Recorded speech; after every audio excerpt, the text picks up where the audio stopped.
Bonjour. In my absolutely horrible French, please pardon me.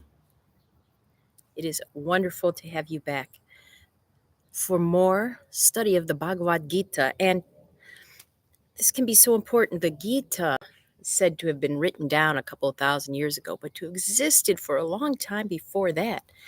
And it's easy to go, how could such an old book apply to my modern life when I can't even keep up with, technological changes from 2 years ago? So if those don't apply, how can a book that's so much older apply? Let's see if we can find a way today to embrace it and let it guide us even in this world, this culture, this century. So we're going to talk about the Olympics. If you're sick of the Olympics and you're like, I was hoping to get away from it, sorry, not today here, because the Bhagavad Gita is actually in a similar setting as the Olympics, wherever those Olympics happen to be. You've got some of the world's greatest athletes facing off across a field. The difference is the stakes. It is for gold. There will be gold involved. There will be fame involved, but it's also life and death. So the stakes are elevated, but still the way that if you read the Mahabharata, the way that the warriors partake, it's not like battle as we think of it. I've mentioned this before, that's the the soldiers on one side will actually cheer for the soldiers on the other side when they see them doing something spectacular. So when Arjun goes up and he can shoot with both hands, right? He doesn't just have to shoot with one hand, he can shoot with both hands. When he goes up and he starts shooting equally well with both hands, people are like, it's amazing. When the grandfather, the eldest of his clan, gets up there full of power in his splendid silver armor, when they do battle so respectfully and they perform feats that you would think would be impossible, warriors from both sides stop their fighting, their individual battles, and cheer and watch. And I think this can be a very powerful metaphor for equanimity, Samatvam, in our modern lives. If you do watch the Olympics, even if you just watch the opening ceremony, I didn't watch all of it, but I heard there were people booing some of the athletes. And if we're really practicing equanimity, the athletes from our country, when we're so excited for them, if we're practicing equanimity, we're just as excited for the athletes in every other country.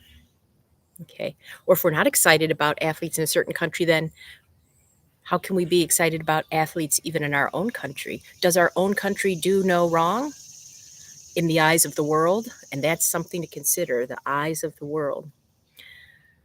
You know, we're removed from things, we're involved in things, and we have these lenses. But when we talk about equanimity, it's about working to clean, polish those lenses so we can see more clearly, or even better yet, take them off. So I do encourage you, if you are a fan of the spectacle that is the modern Olympic Games, to note if you can bring this idea of, when you're watching it, are you just rooting for somebody because they represent your country? Can you root for the talented athletes who have trained so hard, no matter where they're from? Can you? If you can, that's a sign of growing equanimity.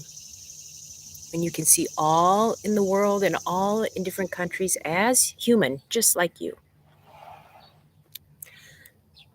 Now, those Olympic athletes practiced and practiced and practiced for years. We're on a 220-ish day of our practice. Let's see if that's done anything for our balance pose. Remember, you can do it sitting, standing, lying down, whatever you need to do for you.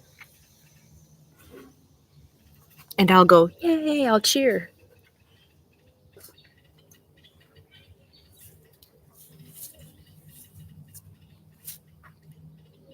I'm always shorter than I think I am.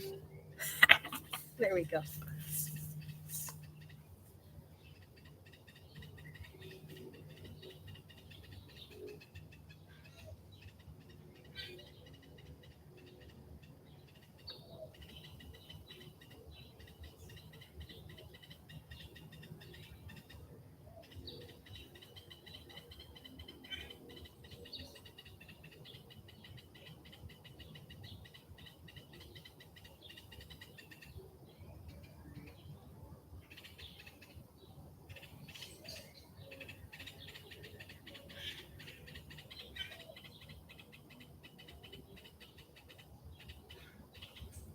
switch sides.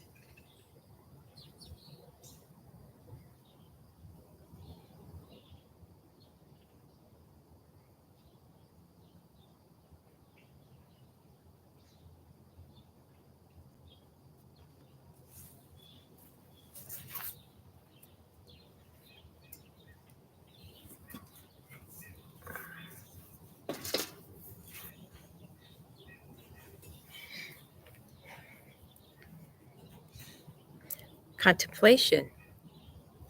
So if you're not a fan of the Olympics, maybe think of some other arena. I like that word, arena in life. Can you root just as well for the skills and the fortitude, the honor on each side for each team, for each group? Something to contemplate for the next 5 minutes.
Come on back.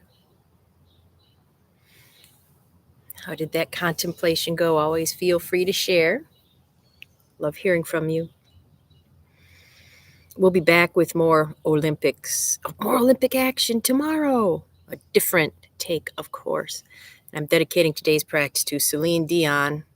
So nice to see you on the stage again. Holy cow. And the ones that really get me when I watch the opening ceremonies are the countries that go by and they have like 2 or 4 athletes. So if everybody like Tonga and Timor and, I'm pulling for you too. It takes a lot of resources, a lot of training, a lot of heart, a lot of courage. So to all the Olympic athletes, I salute you. To all watching, I salute you. And until we meet again, may you feel like you are reaching for your dream every single day.